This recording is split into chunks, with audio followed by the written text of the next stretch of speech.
삼성입니다. 중간에 전화가 오는 바람에 이렇게 끊겼습니다. 자, 워드 인류 역사의 내구조까지 바꾸는 문학적 진화의 힘. 위워드 조지프 하일리츠.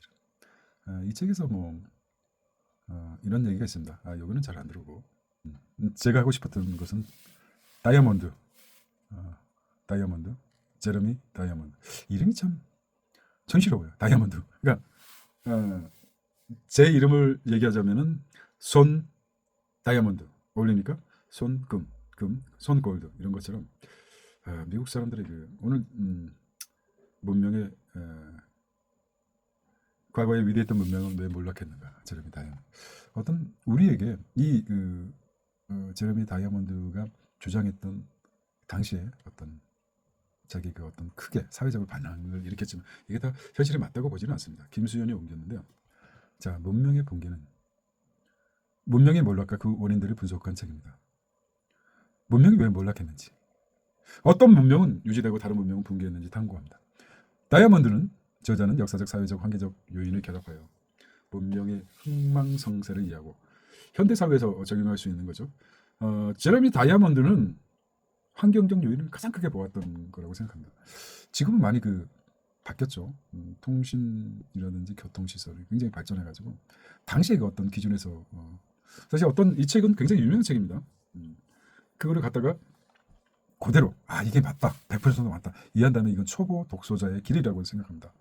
현대 사회와 연결하는 게 중요하죠. 제레미 다이아몬드는 환경적 요소를 가장 많이 봤습니다.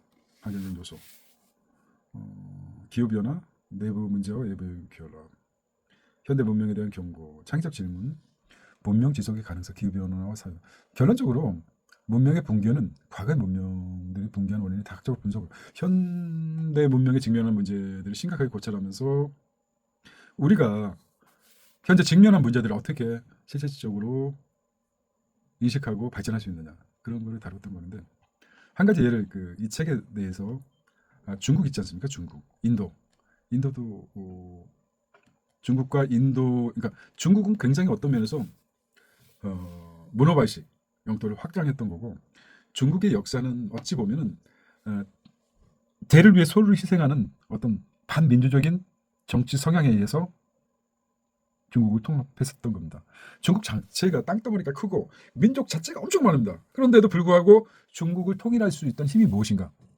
무식하다는 거죠. 무식함이 어디서 나왔을까요? 우리 초한지에 나오는 항우와 유방.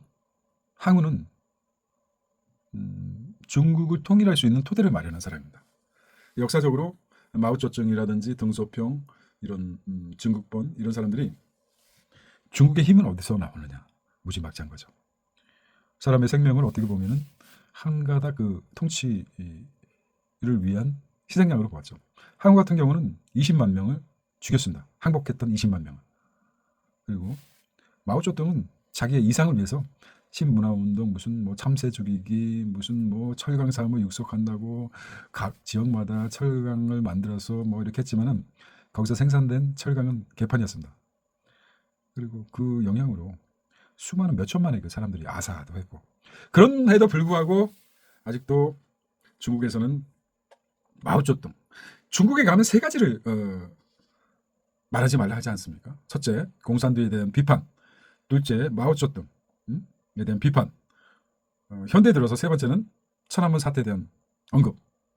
세 가지만 shut up 하고 샷다운 하면 중국 여행을 편하다고 생각합니다. 지금 제가 말씀드리고 싶은 거는 이 책에서 가장 제레미 다이아몬드가 생각했던 환경적 문제죠.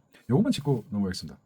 중국, 그런 무지막지한 중국은 그 땅에서 그 당시 조선도 얼마든지 침공할 수 있었고, 고려시대뿐만 아니라 중국 자체는 조선시대에 있어서도 왜 우리가 중국에 복속되지 않은 이유가 대단한 민족이기 때문입니다.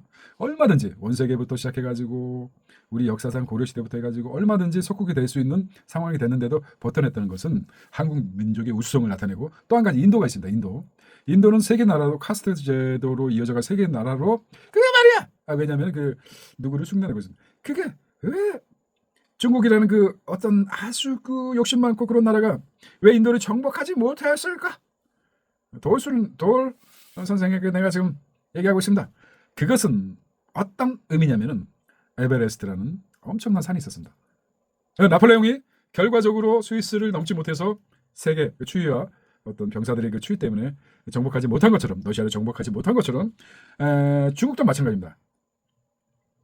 알프스라는 엄청난 산이 가로막혀 있기 때문에 인도를 정복하지 못했습니다. 인도라는 것은 중국의 입장에서는 와, 너무 맛있는 거죠.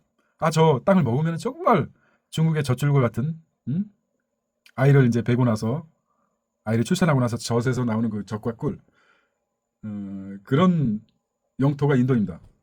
근데 중국에서 결과적으로 인도를 식민지하지 못하고 정복하지 못한 이유가 환경적 이유라는 거죠. 제레미 다이아몬드가 이 부분에 대해서 피력하지 못했는데 내가 나중에 이 글을 쓸 겁니다. 왜 중국을 인도를 점령하지 못했는가? 왜 중국은 인도라는 그 적과 꿀이 흐르는 그 땅을 식민지화하지 못하였는가? 그거는 에베레스트 산 알프스가 아니라 그 네팔의 그 무슨 땅이죠? 네팔의 그 에베레스트죠. 막혀 있기 때문에 결과적으로 따지면은 제레미 다이아몬드가 그 주장했던 환경론이죠. 지리적 위치 때문에 지금 인도를 그러면서 인도는 어떤 생각을 했을까요? 중국이 늘 불안해요. 저 산은 세계에서 가장 높은 산이 우리의 그 인도 카스트 대족에 물들어 있는 인도 민족 정치적 세계가 완전히 충분한 불안했겠죠. 근데 인도가 세계 군사력 4위라는 것은 알고 계십니까? 2위인가 3위인가 4위가 그래요.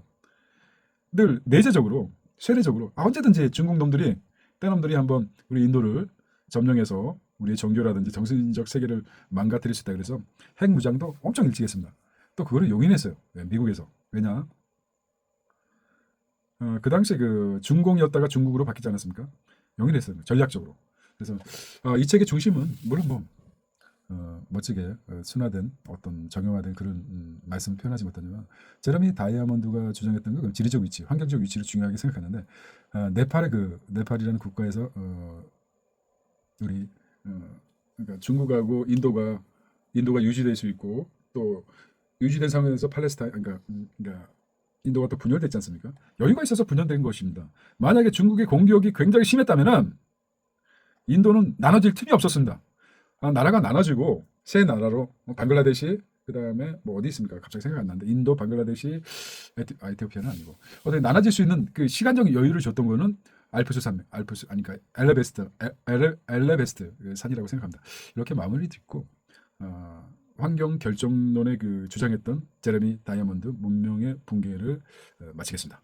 책은 역시 제레미 다이아몬드에 져서 총균세. 이거를 이 책을 읽으면서 정말 이럴 수가 있을까?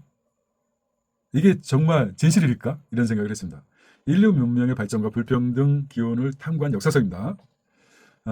문명의 차이는 환경적 요소에 비롯된다. 똑같은 내용이죠. 어떤 그 저자가 그러니까 작가가 글을 쓰는 데 있어서 크게 영향받는 그 기본적인 주관적이고 기본적인 생각은 변함이 없습니다. 그런 기반으로서 모든 책이 쓰여지게 되어 있습니다. 그러니까 책을 달리 쓰더라도 그런 어떤 개인적인 성향을 탈피해서 글을 쓴다는 건 불가능합니다. 그게 인간의 속성입니다. 그런데 이게 워낙 청균세는 굉장히 그 유명한 책이고 역사적으로 엄청난 문학적으로 엄청난 사회적이나 어떤 모든 문화 부분에서 영향을 주었던 책이라고 생각합니다. 이분도 환경적 요인을 굉장히 중요하게 생각했습니다. 특히 이제 유럽 반면 유라시아라든가 유럽인들이 새로운 그 문명이 발달하지 않았던 국가를 정복하면서 식민지화하면서 중요했던 세 가지 유럽의 무기 기술은 굉장히 선진적이었습니다. 기존의 국가들은 정복 국가들은 무기 종류가 굉장히 하찮았고 우리가 이제 여러 가지 이 역사적 얘기가 많습니다. 조총을 쏘는데 죽지 않고 들고 아니면 인디안처럼 활을 쏘든지 독집을 쏘고 이게 비교가 안 됩니다. 총은 역사를 바꾼 세계 불평등의 하나고 귀는 뭐냐면은 이거 굉장히 충격적입니다. 과연 이럴 수가 있을까? 유럽인들이 가지고 온 전염병, 섹스와 그 뭐라 그럴까요? 온갖 그 탐욕에 길들여진 그러니까 어떻게 보면은 우리가 상상할 수도 없었던 순수한 사람들이 어떤 전염병을 흑사병부터 해가지고 도시에서 일어날 수 있는 모든 전염병을 순수의 신대륙 같은 아메리카 원주민에게 급속히 전파시켜서 그들의 전염병으로 죽겠습니다. 중세 시대 때 흑사병으로 많이 죽었지 않습니까? 네. 그런 것처럼 아이러니 귀는 굉장히 중요하겠어요. 사실 어떻게 보면은 책을 읽으신 분은 알겠지만 아메리카 어떤 원주민들은 순수하게 또 인간 본연의 하나님이 주신 어떤 생활을 하고 있었고 유럽의 그 타락한 아주 더티한 프랑스 같은 경우만 하더라도 동성애자가 엄청 많았답니다. 프랑스의 3분의 1 이상이 매독에 걸린 상태였고 모든 균의 집합체가 유럽이었는데 그 유럽인들이 오자마자 아메리카나 원주민들 가자마자 전염시켜가지고 원주민들을 살상의 그 대부분의 역할을 했던 균이라는 것입니다. 전염병. 또 한 가지는 그 영화 그런 어떤 이런 기절을 가지고 만들어냈던 게 에어리아라는 아니면은 외계인들이 그 지구에 도착해가지고 결국은 지구의 엄청난 화력 어떤 무기 그거를 떠나서 무기에 뭐 몇 값을 앞서니까 결국 외계인들이 떠날 수밖에 없었던 이유는 지구인들이 가지고 있는 그 전염병 그것 때문에 또 영화가 만들어지지 않았습니까? 지구인들은 할 수가 없습니다. 문명이 굉장히 앞선 에어리언들이 지구를 침공했는데 결과적으로 그들이 지구에서 도망칠 수밖에 없고 지구를 벗어나고 더 이상 파괴를 방지하지 않는 더우수염 그게 무엇이냐? 그게 전염병이다 이런 말씀이야. 제가 말씀드리는 것은 그런 피카소가 얘기했죠. 이런 사실을 가지고 어떤 면에서 제레미 다이아몬드가 쓴 청윤세라는 이런 책이 대단한 것도 아닌데 왜 이게 아직까지도 베스트셀러로 남냐면은 이거를 통해서 에어리언이라는 그런 책도 만들고 에어리언 영화도 만들고 어떤 기술이 됐다 이런 말씀이야. 그렇기 때문에 이 책이 위대하다는 것이죠. 그리고 쇠는 뭐냐면은 유럽인들의 철기 문화와 기술과 선진 문명 심리 그러니까 철은 뭐냐? 이게 어떤 문명의 이기라는 거죠. 그러니까 가장 중요하게 생각했던 것은 그게 무엇이냐? 예를 들자면은 원주민들은 활과 무슨 뭐 이상한 독침 같은 거, 두꺼비 독을 하고 코브라 독을 짜가지고 상대방의 그 이상하게 입을 통해서 하는데 아니 정복자들은 화약을 챙겨가지고 그보다 몇십 배 빠르게 총을 땅땅 쏘야 되는데 언제 독침하고 화살이 되겠느냐? 그래서 정복 파라다임이죠. 상대 국가를 정복할 수 있는 세 가지 총, 균, 쇠 이렇게 나온 겁니다. 이게 가장 그 핵심적인 요소라고 생각했기 때문에 이 제레미 다이아몬드 책은 특별한 게 없음에도 지금으로 따지면 맞는 게 별로 없을 겁니다. 그럼에도 사후의 사학자들이라든지 문학이라든지 문학 그러니까 여러 가지 영향을 미쳤다는 거죠. 그래서 청균세는 문명의 발전 과정에서 일어난 어떤 우리가 책이라는 것 자체가 어떤 의미냐면은 사람들은 어떤 역사적 사실이 벌어진 걸 갖다가 평가해야 됩니다. 왜 그 당시에 이러한 일들이 벌어졌지? 이런 일이 왜 일어났을까? 인과관계를 정하고 결정을 내릴 수 있기를 바랍니다. 사실 그 세부적으로 하고 디테일한 걸 설명할 수가 없어요. 세상에 일어나는 일들을 갖다가 몇 글자의 글로 그 사람 평가에 의해서 평가될 수 있는 사항이 아닙니다. 우리가 이제 그럼에도 불구하고 사람들은 피드백을 바랍니다. 왜 이런 일이 일어났지? 왜 이런 결과가 일어났지? 왜 이런 결과가 일어날 수 있는 동기가 무엇이고 결과 이런 걸 궁금해요. 그래서 이런 책들이 나온다고 생각합니다. 물론 나중에 더 다른 통찰이 있으면 이렇게 표현하겠지만 여기선 이렇게 청균세에 대해서 정리해 보겠습니다. 이번에는 사피엔스만 하고 정리를 할까 합니다. 유발 하라리 참 대단한 사람이죠. 나는 굉장히 유발 하라리에 대해서 이 친구가 정말 유대인 출신으로서 일본에 갔다는 말을 들었습니다. 근데 한국에 안 오나 했더니 한국에 왔더군요. 그리고 이재명이라는 야당 대표하고 당대표하고 또 얘기를 하는 인터뷰를 좀 들어봤습니다. 유발 하라리가 인류의 기원부터 현대까지 그리고 미래까지 다룬 방대한 역사서입니다. 인지혁명, 농업혁명, 과학혁명. 인지혁명이 굉장히 인상적인데 왜 인지혁명이 왜 맨 앞에 나왔을 거라고 생각하면 농업혁명보다 사람이 되어가는 과정이 혁명이라는 것입니다. 불을 발견하고. 그래서 인지혁명이고 농업혁명 다음에 산업혁명도 있고 여러 가지 그 발전 과정도 있고 나중에 과학혁명으로 세 가지로 어떤 면에서 사람들의 불확실성을 유발하라리는 세 가지 혁명으로 세상을 규명했다는 거죠. 이게 다 맞는 건 아닙니다. 사람들을 어떻게 설득시키느냐. 그게 굉장히 중요한 거죠. 네. 상상의 질서 그리고 큰 뇌, 직립보행, 화식. 이것도 굉장히 재밌어요. 사피엔스는 큰 뇌를 가지고 직립보험을 선택해 시체적 부담을 가지면서 불을 이용해. 그러니까 큰 뇌가 머리가 무거우니까 머리가 무거운데도 불구하고 직립보행을 했다. 머리가 무거운데 어떻게 직립보행을 하죠? 또 가장 크게 중요한 게 화식. 화식을 해가면서 소화기관을 굉장히 발달시켰다는 거죠. 음식 조리 시간을 좀 줄이면서 그러니까 큰 뇌다. 결과적으로 블랙박스가 다른 동물 중에서 우수하다는 거. 그게 이제 1%, 과거에 피타고라스 있지 않습니까? 조금만 동물의 뇌보다 조금만 커도 계속해서 발전할 수 있다는 거죠. 지금 뇌에 대해서는 연구 분야가 돼서 뇌 신경 가소성부터 시작해가지고 우리가 가지고 있는 뇌의 몇 프로를 사용할까요? 죽을 때까지. 지금 공식적으로 이제 이거 공식적인 게 없습니다. 그걸 어떻게 뇌의 능력을 다 인정할 수 있습니다. 어떤 면에서 돌고래보다 머리가 나쁘다. 까마귀보다 기억력이 떨어진다. 이런 연구 결과도 있습니다.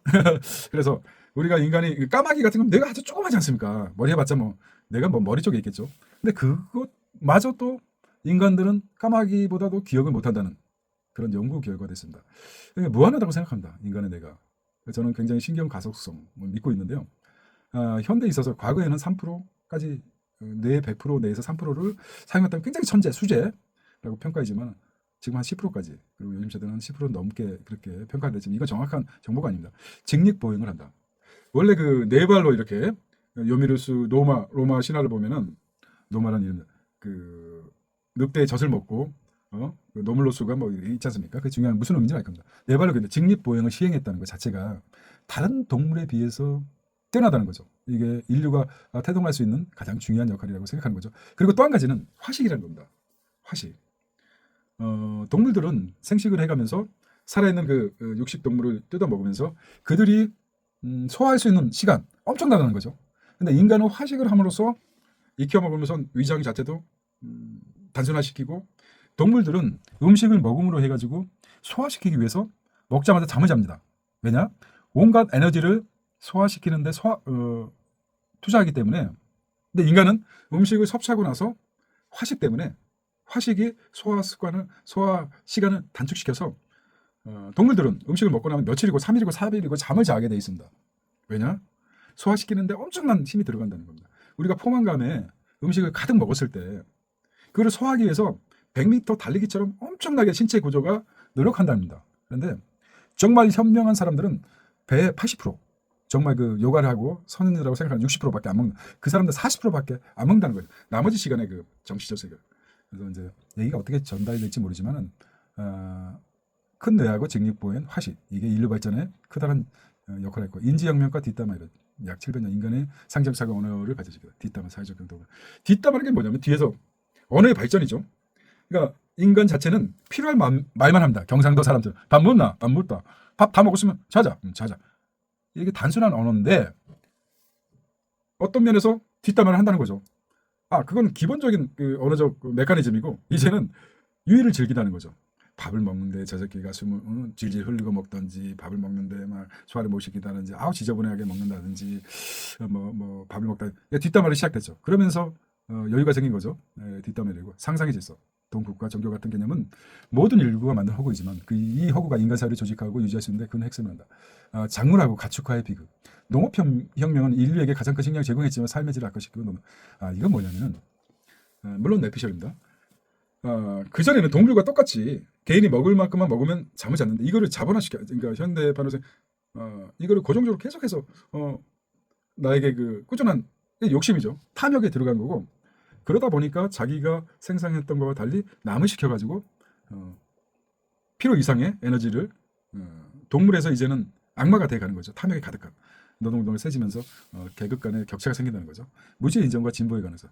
근대혁명은 우리가 아직 모른다는 인식에서 출발한다. 무지를 인정하면서 지식이 폭발적으로 증가한다. 무지를 인정하면서 지식을 폭발적으로 증가. 이건 굉장히 소크라테스를 그러죠. 나는 무지하다. 나는 모른다. 모르는 거 아는 것도 굉장히 성찰이다.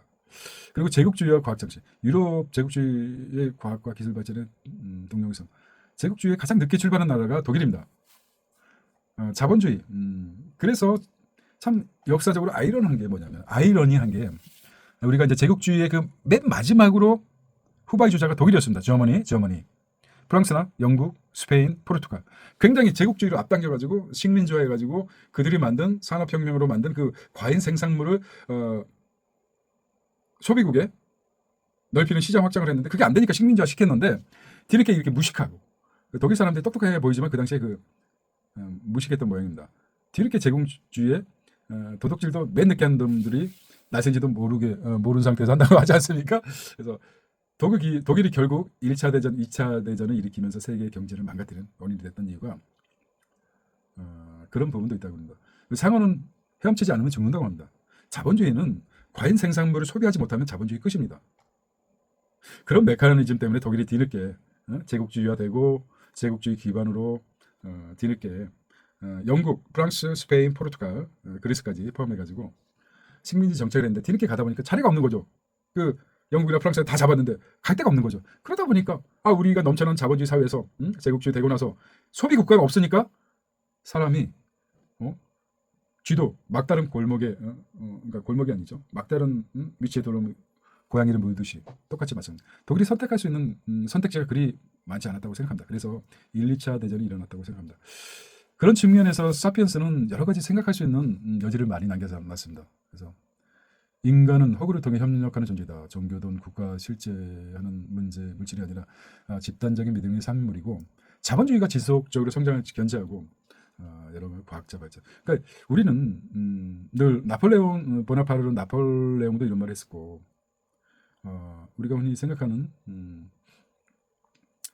인간이 가장 어떤 책을 하나 딱 읽고 나서 이 책을 읽고 나면 이게 책이 너무 멋있다. 과거에 그 책의 정리가 완벽한 것 같아. 너무 존경스러워. 이 제레미 다이아몬드, 유발 하라리 너무 멋져. 이 사람은 대단해. 나는 그에 비하면 아무것도 안 돼. 이렇게 생각하는 순간 거인의 어깨 위에서 세상을 보는 게 아니라 거인의 엉덩이에 똥구에 깔려가지고 방구 냄새만 맡는다 이거죠. 과거 위대한 위인들이 방귀를 끼고 그 방귀 냄새에 맞춰서 지쳐가지고 발전이 없는. 그럴 필요 없습니다. 이들의 그 위대한 저자이긴 하지만은 이들이 다 맞다고 볼 수는 없습니다. 나는 늘 이렇게 생각하는 이유가 뭐냐면 내가 지금 현재 가장 엣지 다차원적의 세계 우주관을 가지고 있는 건 사실입니다. 우주가 우리가 가지고 있는 무한한 우주 속에 우리 지구의 사람만의 최종적으로 엣지를 달리고 있다고 생각하지만 다원적 세계관을 가지고 있기 때문에 하여서 제가 말씀드리고 싶은 거는 저는 이거는 분명하게 생각합니다. 지금도 내가 지금 행복한 이유가 나는 다원적 세계관도 있고 이론도 있지만은 내가 지금 달리는 곳은 과거에 있었던 위대한 위인들도 힘이 있지만 내가 지금 현재 숨을 쉬고 살아가는 것은 문명에 있어서 인류 역사에 있어서 최첨단을 살아가고 있다. 온 지구 60억 70억 사람들이 지금 살아있다고 하면은 지구 자전을 통해서 약간 시간적 차이가 있지만은 인류 138억 년 전 되는 긴 역사에 있어서 우리는 가장 엣지 있는 최첨단을 살고 있다는 그 자부심 하나만으로 행복하다고 저는 생각합니다. 그렇기 때문에 우리 인간들은 아름답고 현재 그런 사실을 인지하고 과거에 있던 사람들의 책을 읽으면서 사유하는 이유가 뭐냐면 그들은 이미 사라진 존재들입니다. 현재 우리가 생각하고 사유하고 과거의 책을 돌아보는 것은 똑같은 실수를 반복되지 않고 역사는 계속 반복된다고 하지 않습니까? 똑같이 반복된다면 그거는 유래설 같은 다람쥐가 쳇바퀴에서 도는 것 같이 똑같은 걸 반복하지만 우리는 그렇지 않습니다. 똑같은 역사와 어떤 경제적 사실은 인간의 역사에서 반복되지만 저는 달팽이 관처럼 반복된다고 생각합니다. 이거는 굉장히 직관적인 건데요. 달팽이 관이 어떻습니까?